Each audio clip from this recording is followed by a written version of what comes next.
Ma'am लोग बोलते हैं कि मैं तो महंगी दारू पीता हूँ. This I've heard from many people that the kind of alcohol I'm consuming is of top quality, तो वो उतना impact नहीं करेगी शायद. मैम इसमें ना ये बात 10% ठीक हो सकती है, 90% गलत है. ठीक है, 90% गलत क्यों, पहले उस पर बात करते हैं. 90% गलत इसलिए कि चाहे आप 100 रुपए की दारू पियो, चाहे आप 1000 रुपए की पियो, चाहे 1 लाख रुपए की पियो, आपका लिवर उसको वैसे ही प्रोसेस करेगा जैसे वो अल्कोहल को प्रोसेस करता है. वो अल्कोहल उतना ही डैमेज करेगा जितना 100 रुपए वाली दारू कर रही है या 10,000 रुपए वाली दारू कर रही है. But now the 10% which I was talking about is distillation and methanol poisoning. ठीक है. So what happens is that अगर आपकी अल्कोहल अच्छे से डिस्टिल्ड नहीं है, ठीक है, या फिर उसके अंदर किसी कारण से मेथनॉल कंटामिनेशन है, तो उस केस में क्या होता है कि methanol is very poisonous for human body. ठीक है. हम जो नॉर्मल अल्कोहल कंज्यूम करते हैं वो एथेनॉल होता है, एथाइल अल्कोहल होता है. ठीक है. Methanol is what happens is that it goes bind with haemoglobin and create a lot of methanol toxicity.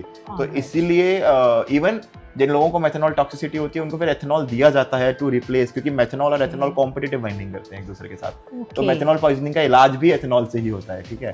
तो जो सस्ती दारू होती है या जो जिसको हम देसी दारू बोलते हैं या अनफिल्टर्ड दारू होती है, उसमें मेथनॉल कंटामिनेशन होता है. और इसलिए आप लोग सुनते होंगे कि फलाने ने गांव में दारू पी तो उसकी मौत हो गई. बहुत सारा सुनने को मिलता है मेथनॉल पॉइजनिंग ओनली.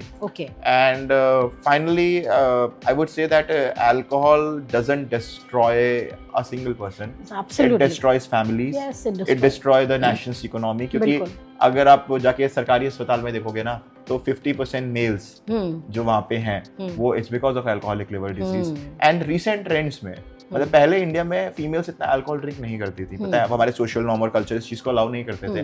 बट अभी रिसेंट एडवांसेस में फीमेल्स के अंदर भी अल्कोहलिक लिवर डिजीज देखी जा रही है. And females are more susceptible to alcohol liver damage because हमारे अंदर ना एक अल्कोहल डिहाइड्रोजिनेस करके जीन होती है जिसका काम होता है अल्कोहल को मेटाबोलाइज करना.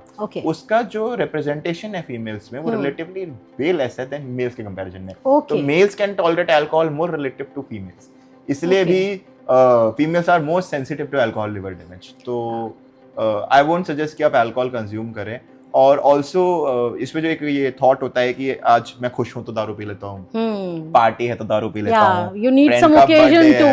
बट आप ये सोचो ना कि चाहे आपके लिए वो ओकेजन है पर आपके लिवर को तो वही टॉक्सिन मिल रहा है ना जो वो नॉर्मल डेज में मिल रहा है या फिर पार्टी में मिल रहा है. तो आप तो अपने लिवर को उतना ही टॉर्चर करने वाले हो. तो चाहे पार्टी हो, भाई रनिंग कर लो, खाना खा लो, बाहर घूम लो, दारू पी के सेलिब्रेट करने से आपका लिवर ही खराब होगा. बट एक यहाँ पर बड़ी एक इंटरेस्टिंग फाइंडिंग आई थिंक मैंने कहीं पढ़ी थी कि जेनजीज में अल्कोहलिज्म अब धीरे धीरे कम हुआ है. मतलब वो जो कंज्यूम करते हैं अल्कोहल वो शायद उन्होंने कम कर दिया है. ये सच है.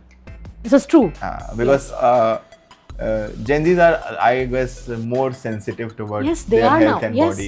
मतलब मैं तो borderline Gen Z पे आता हूँ. ठीक है. मतलब मेरे 97-98 के आसपास ही Gen Z कल्चर शुरू हुआ था. तो I'm not that Gen Z, but I know many of my students जिनको मैंने पढ़ाया है, वो आज भी जब मैं उनसे उस टाइम मिला था तब भी वो इतने फिटनेस एंथुसियास्ट थे और वो आज भी उतने फिटनेस एंथुसियास्ट हैं. And I guess this fitness concept that is becoming in the Gen Zs is one reason that even if they drink alcohol, they go in the morning in the gym and work out for 6 times because एक चीज जो मैं आपको बताना भूल गया is that liver and muscle work together. तो that's very interesting I think. Liver regeneration is very much triggered by muscle. ठीक है. तो if you go work out heavily, ठीक है, और आपने रात को अल्कोहल कंज्यूम किया है तो आपका लिवर बहुत प्रोमिनेंटली जल्दी रीजनरेट करेगा. Even alcoholic liver disease patient में हम लोग एक्सरसाइज करवाते हैं ताकि उनका लिवर रीजनरेट हो. तो muscle and liver is connected. तो if you drink, if you can't avoid it, then definitely go for a workout session next day. ठीक है. At least that would compensate the damage you had. ठीक है. बाकी I don't promote alcoholism, but in case you are doing like sometimes you do it because of 1 or 2 reasons. With your friends sometimes, you know. But then exercise a lot. Is a way to basically control the damage done by. And most important, acknowledge. Thank you, Dr. Gaurav, for coming on this podcast and sharing such valuable information, valuable and scientific information with the audience. Ma'am, thank you very much for inviting me.